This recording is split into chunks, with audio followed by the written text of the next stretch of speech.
Salut, désolé de déranger et de faire un audio si tard.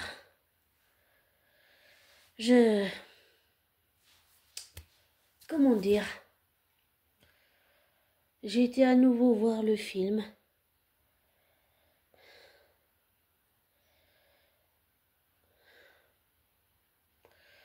Je ressens toujours le même sentiment, c'est... Entre Yelena et Robert, c'est... Pour moi, c'est toujours une relation de grande sœur à petit frère. Parce que dès qu'elle devient plus amicale, elle lui dit toujours: est-ce que c'était sûr que ça va? Elle veut s'assurer de son bien-être et qu'il va bien. Et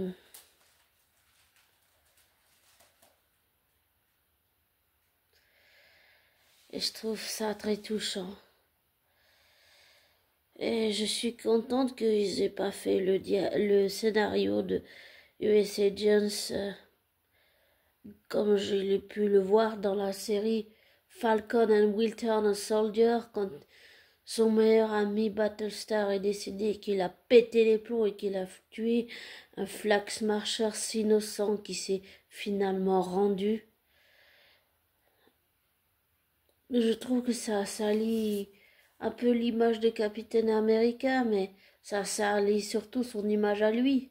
En fait, il n'a pas été capable de gérer la mort de son meilleur ami. Et il n'a pas été capable de l'accepter, en fait. Et pour moi, quand je revois ça, je me dis qu'en fait, USA Jones, il n'est pas seulement brisé par tout ce qui s'est passé dans la série. Et puis le fait que sa femme soit partie avec leur fils, mais quand je revois avec le recul, je pense vraiment que c'est la mort de son meilleur ami, Battlestar. Je pense que c'est ça qui a, pour moi, c'est vraiment ça qui a tout déclenché. Et je pense que la dépression de John, c'est John Walker, USA Jones, bah c'était ça en fait.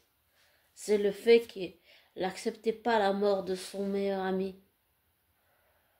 Et peut-être qu'en devenant un peu comme Bucky, un peu un grand frère protecteur avec Robert, peut-être qu'il arrivera justement à faire le deuil de son ami et faire la paix avec son passé. Et quand je revois un peu avec recul, Radger Dan, il a un lien très spécial avec sa fille adoptive, comme il l'avait avec Natasha. Mais en fait, quand je réalise avec le recul, parce que j'ai réussi à voir pas mal de séries et de films que j'avais ratés, j'ai réussi à trouver des plateformes où je pouvais le voir. J'ai vu WandaVision, j'ai vu Bucky, j'ai vu Le Soldat de l'Hiver, j'ai vu Black Widow, que tout le monde a... Apparemment, le film n'a pas marché. J'ai vu...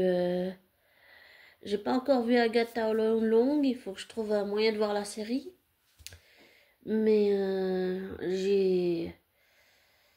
j'ai vu aussi Falcon and Winter Soldier, toute la série, tous les épisodes et tout. J'ai vu Captain America avec Sam Wilson. C'est vrai qu'il n'est pas comme Steve Rogers. Il a ses propres méthodes de combat et tout. Pour moi, ce qui me dérange quand je revois avec le recul, c'est que Steve, c'est quelqu'un qui a évolué. Bucky aussi. Alors que Sam Wilson, il est resté sur la même chose toute la durée du film. Psychologiquement, pour moi, il y a un petit quelque chose qui fait qu'il n'a pas évolué. Il me manquait ce petit, on va dire, ce déclic en fait. Par contre, j'ai beaucoup aimé le caméo de Bucky qui vient rendre visite à Sam. Ça, c'était c'était super mignon. C'était très touchant, c'était beau. Vraiment, c'était beau. Et ensuite, il y a le film euh, New Avengers.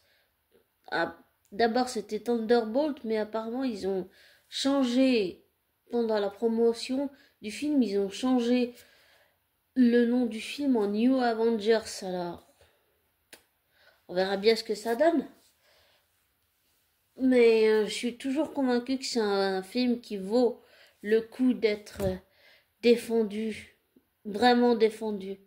Ce film, il est tout ce que ça représente un peu. Je m'y retrouve beaucoup, oui. Dans la dépression, dans le fait de faire une tentative de suicide, d'avoir des idées noires, de broyer du noir, de se laisser ronger par la culpabilité, d'avoir envie de boire. Comment expliquer ça? Je sais pas si c'est comme un trait d'horreur, mais on va dire que ça l'est. Enfin pour moi, même si c'est quelque chose que j'ai vécu. J'avais un oncle qui est décédé maintenant, qui buvait de l'alcool et tout, mais j'ai bien compris avec l'expérience qu'un alcoolique, il faut jamais lui dire qu'il est alcoolique parce que c'est quelque chose qu'il n'admettra pas. Donc j'avais un oncle qui buvait beaucoup et il est décédé en 2014 et ce qui s'est passé, c'est qu'avec tout ce que je vivais au personnage, qui sont des ateliers bien sûr où j'ai travaillé, mais je me plaisais plus. Et dire qu'avec mon caractère de cochon de merde, c'était pas la vraie Sophie, c'était j'emmerde le monde, je suis une chieuse, une emmerdeuse, une bête et naïve et je me mêle aux portes, j'écoute aux portes, je me mêle de ce qui me regarde pas. Ça c'était le faux self que j'avais, que je montrais à tout le monde, y compris à moi-même. Et un jour, j'ai senti une envie de boire. Et puis ça a commencé à devenir plus fort, chaque jour un peu plus, jusqu'à qu'un jour je sois tellement déprimée que j'ai été dans un magasin, pas loin de chez moi. J'ai pris une bouteille de rosé. Je l'ai bu sur 3 jours. J'ai eu une gueule de bois. Et après, l'envie de boire m'a jamais quittée. Je l'ai pas refait, mais j'avais très envie de boire, juste pour oublier mon propre passé, les choses, mes actes criminels que j'avais commis, et pour oublier aussi le fait d'avoir vécu le racisme toute ma vie, et aussi d'avoir c'était surtout le fait d'avoir, je pense d'avoir harcelé ma flamme jumelle, je sais pas, ça m'a tellement affecté que ben en fait, je le connaissais pas en 2014, mais je sais pas si c'était quelque chose d'inconscient dans le lien flamme jumelle, parce qu'apparemment il y a des choses qui sont inconscientes qui se font en sous-marin. Je sais pas si c'était lié déjà ça à l'époque, mais déjà à l'époque j'avais envie de boire, vraiment de boire comme un vrai alcoolique, et ou une vraie alcoolique. Et comme mon oncle buvait beaucoup et qu'il avait des problèmes d'alcool, je suis en train de me dire avec les années et le recul que peut-être j'avais aussi, comme mon oncle, même si on est adopté, en fait, nous les enfants adoptés, on hérite beaucoup de choses de notre entourage adoptif et je pense que comme mon oncle, j'avais une disposition à boire de l'alcool et que si mon référent de travail et mes parents m'avaient pas découvert et que je leur avais pas balancé ça, je pense que j'aurais continué à boire jusqu'à en mourir en fait. Désolée de dire ça, mais je pense que je me serais suicidée en devenant alcoolique en fait. Ça aurait été une mort physique, une mort psychologique une mort émotionnelle. Il y a aussi eu ma tentative de suicide. Et puis il y a eu le fait d'avoir harcelé ma flamme jumelle. Et puis il y a eu mon prof de guitare qui est décédé. 2 autres oncles qui sont décédés. Maintenant il me reste mon père et ma tante. Et en même temps j'avais aussi découvert que une ex-collègue qui n'est plus non plus au personnage, qui est partie comme moi, comme beaucoup, eh ben c'est une perverse narcissique manipulatrice en plus d'être une, une, une collègue raciste. Et en fait elle m'avait tout pris, mais vraiment tout. Elle m'avait pris tout. Énergétiquement, elle m'avait tout pris. Et pour moi, le seul moyen de guérir, c'était de partir. Alors je suis partie et je me suis reconstruit. Et ça a été très difficile et très compliqué.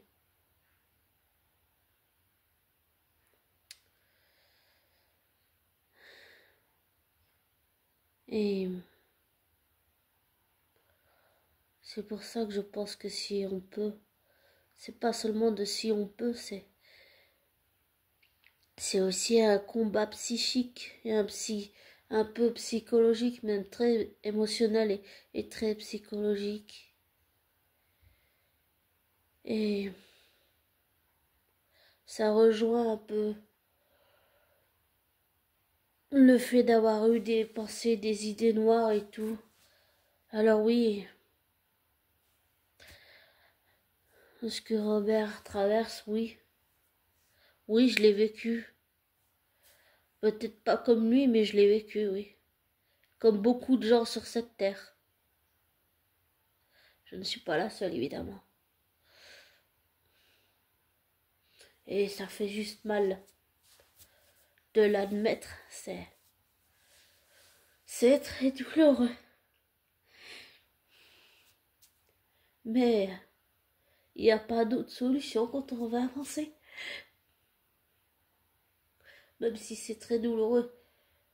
Le fuir, ça ne sert à rien, ça finit toujours par vous rattraper, quels que soient les crimes qu'on a commis.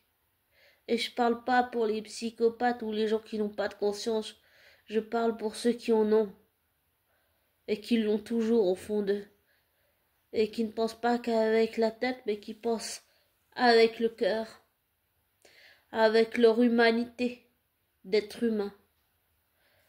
Et ce film, pour moi, il représente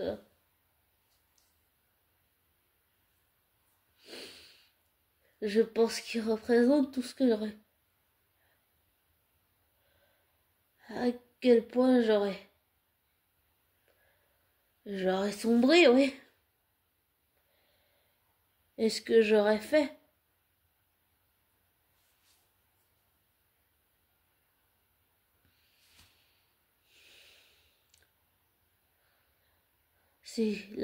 D'où l'importance d'avoir un entourage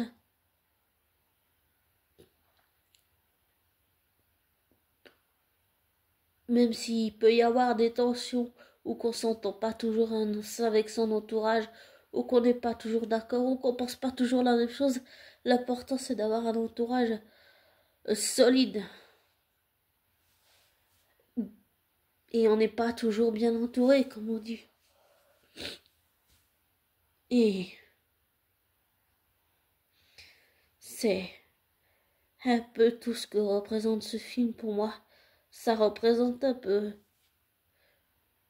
tout ce que j'ai traversé et tout ce que j'ai commis comme acte criminel et tout ce que j'ai fait que je n'aurais pas dû et que je n'avais aucun droit de faire.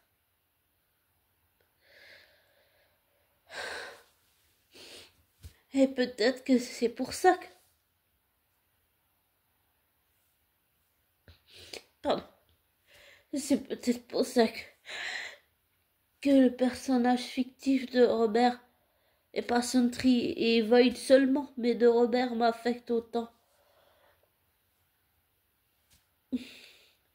Pour moi, ça représente tout à fait une partie de moi-même. Et c'est difficile de l'admettre, mais je me retrouve beaucoup en Robert, même si Yelena est un des personnages principaux, je me retrouve beaucoup en Robert, oui. Vraiment, énormément. C'est juste que ça fait mal de l'admettre. C'est psychologiquement, ça fait mal. Mais c'est nécessaire pour pouvoir avancer. Et toutes les équipes, tous les gens qui ont travaillé sur ce film ont fait un excellent travail. Mais je trouve que pour un rôle principal dans un film tel que Marvel, Lewis Pullman a une fibre émotionnelle très particulière.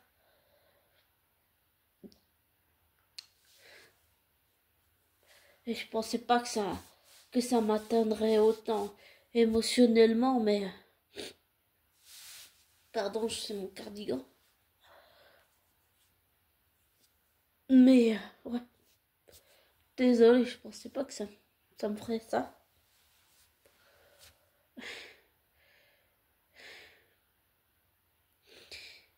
Et je suis très contente d'avoir découvert Robert, mais je ne connaissais pas à la base cet acteur Lewis Pullman. Et je suis contente de cette découverte, même très contente. J'ai vraiment envie de le suivre dans tout ce qu'il fait. Un peu comme avec Tom Hiddleston. J'ai pas tout regardé ses projets, mais j'ai fait une liste de certains films, de choses qui m'intéresseraient de voir. C'est un peu la même chose aussi avec Robert Carlyle. Mais je réalise de plus en plus qu'en fait, je me suis toujours entourée d'artistes et beaucoup d'hommes artistes qui eux-mêmes ont souffert, qui ont vécu un cauchemar dans leur propre vie personnelle, intime et même professionnelle, qui ont vécu, j'allais dire, j'aime pas dire ça, mais qui ont vécu un enfer horrible, qui ont vécu des choses eux-mêmes extrêmement difficiles à vivre et qui ont transformé leur souffrance en force. Ils l'ont pas enfui au fond d'eux, ils l'ont transformé en force, ils ont fait de leur souffrance une force et ils s'en ont servi pour tous les rôles qu'ils incarnent, auxquels ils donnent vie. Et là, je parle des personnages de fiction. Et je pense, et je redis ce que je disais, je sais plus dans quel audio. Désolée, mais j'aime pas m'écouter, donc voilà. Mais je pense que sincèrement que Lewis Pullman, il a pris de lui-même dans ses propres souffrances, pas seulement professionnelles, mais personnelles et intimes, pour donner vie à ce personnage qui est Robert, qui est extrêmement torturé. Et là, je reviens au film juste un moment. C'est que je me rends compte de plus en plus de la puissance du personnage, à quel point, que ce soit Void, que ce soit Sentry, que ce soit Robert, à quel point il est puissant. Tu sens que... Et en fait, quand on parle de son père, en fait, c'est là que son pouvoir se manifeste le plus. C'est un sujet extrêmement sensible chez lui. C'est comme s'il supportait pas qu'on en parle, en fait. Mais tu sens qu'en fait, chez lui, ça fait, comment on va dire, intérieurement et extérieurement, oui, c'est un combat, mais que ça fait rage au fond de lui. Ça, c'est ce qui c'est ce que je réalise de plus en plus en regardant les films. Et désolée, mais j'arrive, même si elle est construite de cette façon, et là je parle que des personnages fictifs, je supporte toujours pas Valentina, ni ce qu'elle lui a fait, et j'arrive pas à le pardonner. Désolée, même si c'est qu'un personnage de fiction, j'arrive pas à lui pardonner. Et c'est pas une question de je veux ou je veux pas, c'est juste que j'y arrive pas. Émotionnellement, ça m'irrite, j'y arrive pas. Voilà, j'y arrive pas. Ça me contrarie au plus haut point. J'arrive pas à comprendre comment elle a pu abuser de quelqu'un en situation de handicap extrêmement fragile et d'une fragilité touchante et maladroite. J'arrive pas à comprendre comment elle a pu lui faire un truc pareil. Donc voilà. Et là, je parle que des personnages fictifs, on est bien d'accord.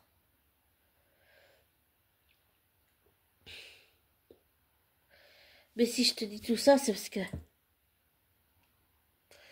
ce film reflète une part de moi et je sais plus qui, il y a un youtubeur qui avait dit quelque chose, qui avait dit une phrase qui m'avait beaucoup parlé.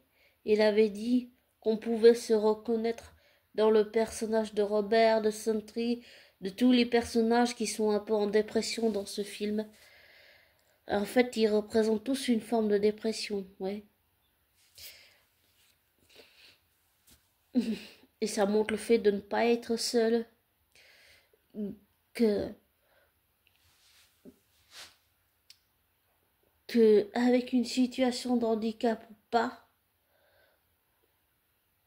que ce soit Robert ou que ce soit moi avec mon léger retard mental, on mérite d'être traité comme n'importe qui et pas d'avoir un traitement de faveur, pas d'avoir de la pitié des gens. On veut pas de la pitié des gens, on veut de la sincérité, on veut de la franchise, on veut que les gens arrivent à nous dire les choses même si ça nous fait mal de les entendre. Je dis ça parce que pendant un moment j'ai été en froid avec mon meilleur ami qui est quelqu'un d'extraordinaire.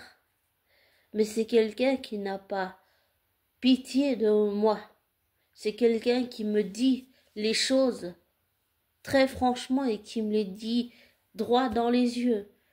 Mon meilleur ami, c'est quelqu'un d'extraordinaire et me dit les choses quand ça va pas. Et même si je veux pas les entendre, c'est quelqu'un qui n'a pas peur de dire les choses.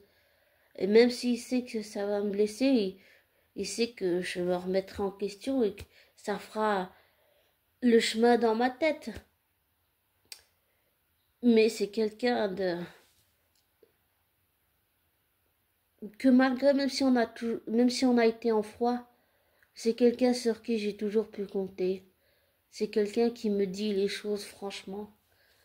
Et ça aussi pour moi c'est un peu un message du film. C'est pas seulement d'être seul et d'être accompagné, d'avoir un entourage solide ou des parents ou des proches ou comme ça solides autour de nous, mais c'est aussi d'avoir quelqu'un qui te traite normalement et qui te dit les choses telles qu'elles sont, pas telles que tu veux les entendre, mais telles qu'elles sont, même si ça ne va pas te plaire.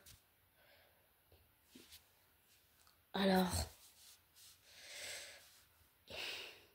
ça aussi c'est important d'en prendre conscience. Et je réalise que j'ai la chance d'avoir cette vie en tant qu'enfant adopté. Mais j'ai aussi la chance, pas seulement d'avoir un entourage que j'ai, mais d'avoir un meilleur ami qui arrive à me dire les choses telles qu'elles sont. Et ça fait vraiment très plaisir. Et pour moi, ça aussi, c'est un message du film. C'est que, quel que soit notre handicap, on mérite d'être traité comme tout le monde, sans traitement de faveur aucun. On mérite que les gens nous disent la vérité, même si elle n'est pas jolie à entendre, même si elle nous fait mal. ou qu'on a tort dans une situation. Il a déjà été en contradiction avec moi, ça veut dire que j'avais... À un moment donné, j'ai fait un truc qui lui a pas plu. Je pense même que je l'avais blessé. Et il a su me dire les choses, pas telles que je voulais les entendre, mais telles que lui les ressentait. Et ça m'a fait réfléchir. Mais il me les a pas dit en mode oh j'ai pitié de toi. Il me les a dit en mode je suis ton ami, je te dirai les choses, même si ça va pas te plaire. Je te les dirai droit dans les yeux, sans arrière-pensée aucune. Et ça pour moi c'est aussi quelque chose du film qui est très très important. Et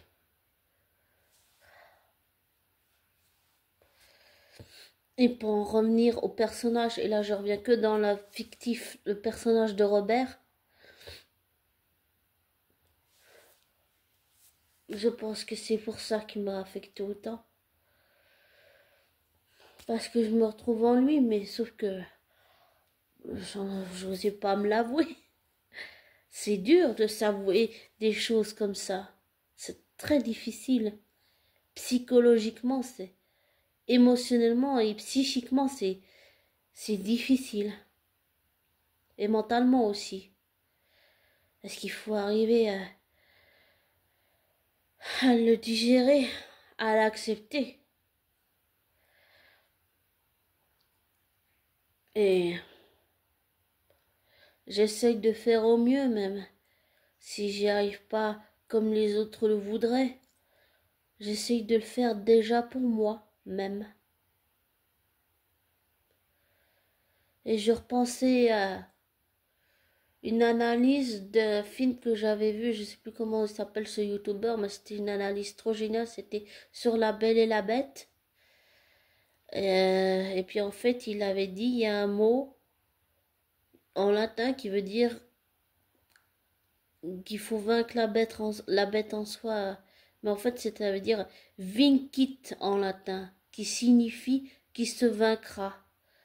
Ça veut dire pas vaincre une part de notre ombre parce que notre passé sombre, nos actes criminels, tout ce qu'on a fait, on vivra toujours avec. On n'a pas d'autre solution que de faire avec. Mais dans le sens de se vaincre, c'est-à-dire, oui, on regrette nos actes criminels.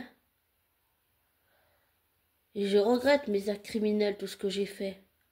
Mais je ne peux pas revenir en arrière, je ne peux pas le changer. J'ai pas d'autre solution que de l'affronter, j'ai pas d'autre choix que de composer et vivre avec. Et ça aussi pour moi c'est un peu le message du film, c'est que ok on est en pression, tout ça, qu'on a besoin de sa famille, qu'on a besoin de nos proches, de pas être tout seul, de pas affronter tout ça tout seul. Mais qu'on peut y arriver, pas en se donnant des faux espoirs,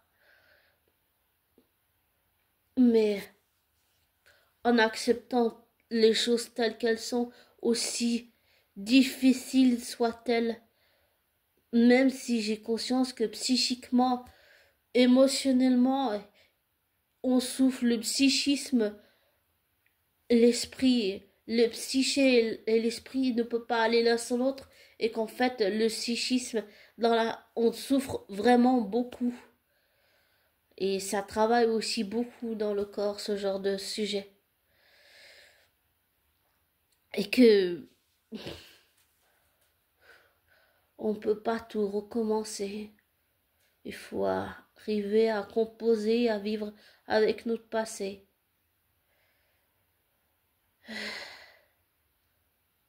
Et oui, c'est pas facile, mais on peut le faire déjà pour soi, c'est beaucoup. Pas pour les autres, mais uniquement pour soi d'abord.